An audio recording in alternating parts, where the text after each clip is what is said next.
দেখছেন ইতিমধ্যে কিন্তু জামাত ইসলামের আমির তিনি কিন্তু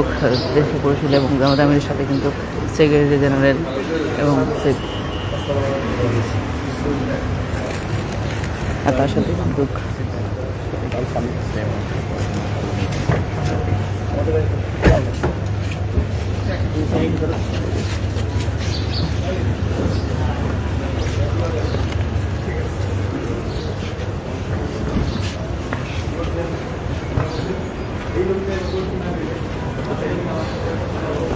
পাশাপাশি কিন্তু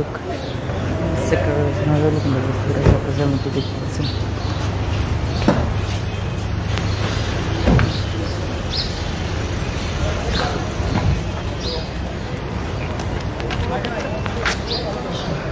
সেমনটি দেখছেন ইতিমধ্যে কিন্তু বাংলাদেশ জামাত ইসলামের আমির ডক্টর শফিকুর রহমান কিন্তু ভিআইপি গেট থেকে কিন্তু এর মধ্যে বের হয়ে গেলেন এবং তার সাথে কিন্তু জামাতের সেক্রেটারি জেনারেল মিয়া গোলাম পরোয়ার এবং মিডিয়া সহকারী secretary general SM Abu Zubair কিন্তু সাথে রয়েছেন এবং সাথে রয়েছেন বাংলাদেশ জামাত ইসলামী ঢাকা 17 আসনের প্রার্থী ডক্টর এস এম খালিদুজ্জামান কিন্তু সাথে রয়েছেন।